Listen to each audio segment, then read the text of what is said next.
Bab adab buang hajat. Dari sahabat Anas bin Malik, semoga Allah meridainya, berkata, karena Rasulullah sallallahu alaihi wasallam, dulu Rasul sallallahu alaihi wasallam bersabda, idza dakhalal khala' wada'a khatamahu. Apabila beliau masuk ke tempat buang hajat, maka beliau melepas cincinnya. Jadi Nabi melepas cincin saat masuk kamar mandi atau masuk tempat buang hajat. Kenapa kok cincin beliau dilepas? Karena dalam cincin itu ada tulisannya. Apa tulisannya? Muhammad Rasulullah. Muhammadun Rasulullah. Jadi di situ ada beliau, ada cincin yang biasa beliau pakai. Anna Rasulullah sallallahu alaihi wasallam labisa khotaman. Beliau memakai cincin naqsyuhu yang ukirannya itu Muhammad Rasulullah. Kenapa kok beliau punya cincin itu? Beliau adalah orang yang buta huruf, tidak bisa baca, tidak bisa menulis, dan beliau sebagai pimpinan di Madinah sering berhubungan dengan pihak luar, termasuk surat menyurat. Ketika sekretarisnya sudah selesai surat menyurat, untuk menunjukkan keasliannya maka harus ditandatangani, dan tanda tangan beliau berupa stempel yang merupakan cincin Rasulullah itu, sehingga di cincinnya itu diletakkan ke tinta, digunakan untuk stempel, sehingga tertulis Muhammad Rasulullah. Itu adalah stempel beliau yang berupa cincin. Maka kalau beliau masuk kamar mandi, beliau meletakkannya. Maka ini adab bagi kita pula. Kalau kita masuk kamar mandi, sementara ada yang tertulis di situ lafaz Allah, ma fihi dzikrullah, segala sesuatu yang di sana adanya dzikrullah, maka haram, tidak boleh kita membawa masuk. Li ghairi daruratin, kecuali karena darurat atau karena lalai, maksudnya lupa atau darurat, itu soal lain. Tapi dalam posisi normal, hendaknya yang bertuliskan lafaz Allah itu dilepas. Baik pada saat itu di tulisannya itu ada di sorbannya misalnya, ada di kaosnya misalnya, atau ada di bajunya, atau ada di cincinnya, di kalungnya.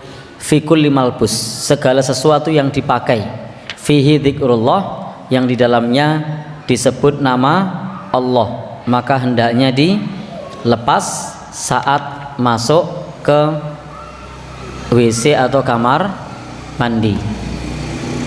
Topi bertuliskan la ilaha illallah misalnya. Jaket bertuliskan la ilaha illallah misalnya. Atau ada logo Muhammadiyah komplit, itu jangan bawa kamar mandi. Tapi kalau logo Muhammadiyahnya tidak komplit, syahadatnya tidak ada, itu boleh. Nah, kalau yang di topi itu ada enggak mas itu? Tidak ada ya? Ya, tidak komplit, bolong ya. Baik. Atau yang di batik Muhammadiyah itu biasanya bolong, tidak dikasih syahadat, hanya tertulis Muhammadiyah, tidak ada syahadatnya. Maka kalau ada tulisan di situ lafaz Allah, lepas, jangan dipakai. Termasuk bapak ibu yang punya gelang ada lafaz Allah, jangan dibawa masuk ke kamar mandi. Jaket, nah, saya dulu pernah dikasih jaket, tulisannya la ilaha illallah. Di satu sisi saya bersyukur ada yang ngasih jaket, Di sisi lain repot, pas lagi safar bepergian, keburu buang air begitu, cari ampiran entah di SPBU atau di masjid, itu ketika sudah dalam tanda kutip kebelet begitu, wah ini harus nyopot dulu, nyopot jaketnya karena ada tulisan la ilaha illallah. Belum pula nyucinya harus dipisah dengan yang lain. Masa lafaz Allah nyucinya bareng celana dalam, saru toh. Jadi nyucinya harus dipisah karena di situ ada orang nyuci biasanya apa aja di situ. Ada celana dalam juga ada. Masa lafaz syahadat berdampingan dengan, nah jadi nyucinya juga harus dipisah. Kemudian tidak boleh dibawa masuk kamar mandi. Itu kira-kira kalau dititipkan ke tukang laundrynya paham enggak itu? Sama tukang laundrynya dicampur apa enggak? Yakin? Mungkin laundrynya sudah ngaji, Pak. Tukang laundrynya sudah ngaji, insya Allah enggak dicampur itu. Dan tidak dibawa masuk ke kamar mandi. Karena tukang laundrynya sudah ngaji. Baik, Bapak dan saudara yang berbahagia yang dirahmati Allah Subhanahu wa taala.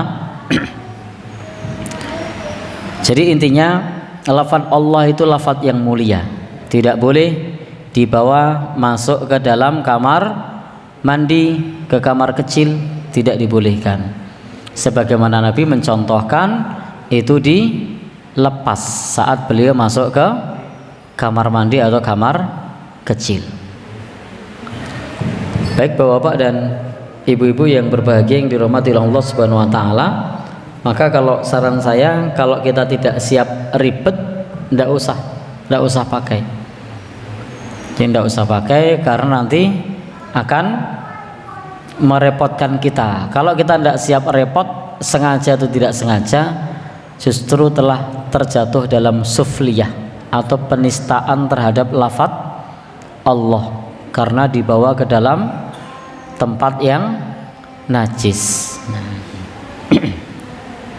Maka kira-kira siap enggak? Nah, kalau enggak siap, enggak usah beli yang ada tulisan seperti itu.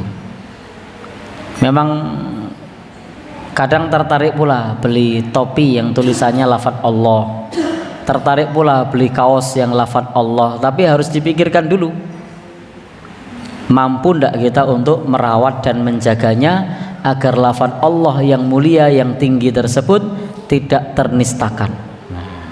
Kalau kita tidak mampu, tidak usah beli.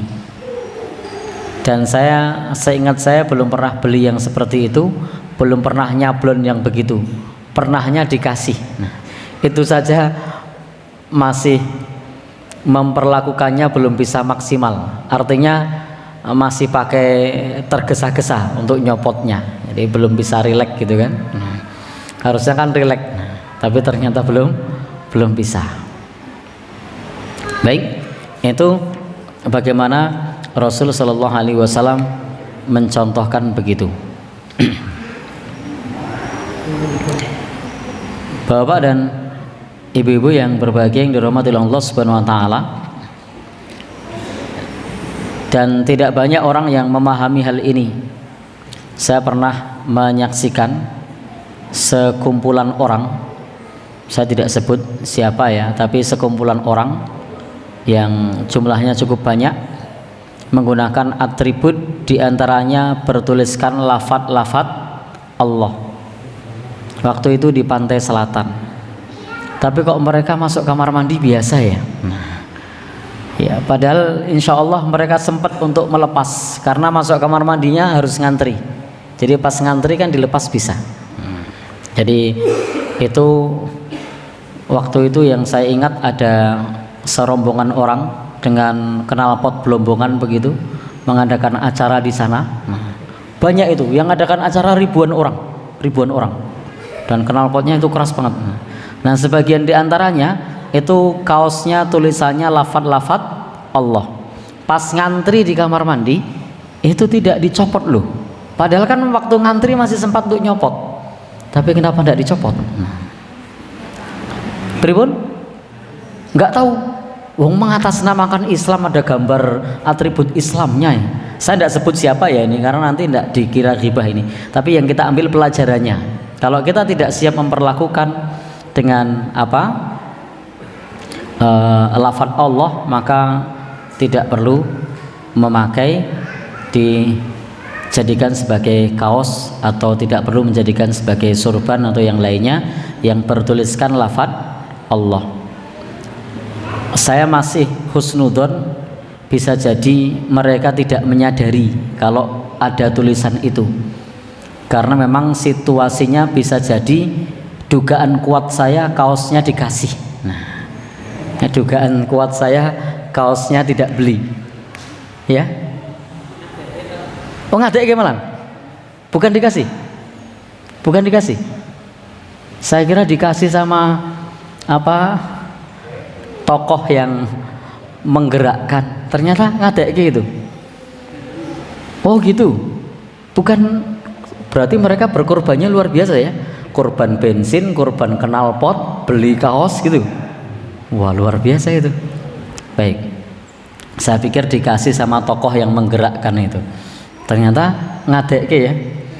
Baik, kalau ngadek berarti harusnya paham, siap dengan konsekuensinya. Mas Dori ngadek enggak nih? Baik, saya malah baru tahu kalau ngadek.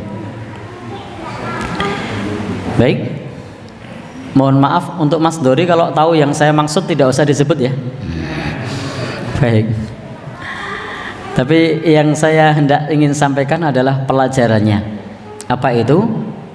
Banyak orang yang menggunakan lafaz Allah sebagai atribut di dalam berpakaian, tapi tidak siap untuk memperlakukan dan merawat dengan baik. Itu pelajarannya. Baik, saya tidak tahu itu seperti apa, tapi pelajarannya di situ. Jadi pelajarannya seperti itu. Baik, Bapak dan Saudara yang berbahagia yang dirahmati oleh Allah Subhanahu wa taala, ini hadis yang pertama intinya dalil untuk al-ib'ad inda qada'il hajah, untuk menjauhi pada saat buang hajat itu semua lafaz Allah Subhanahu wa taala.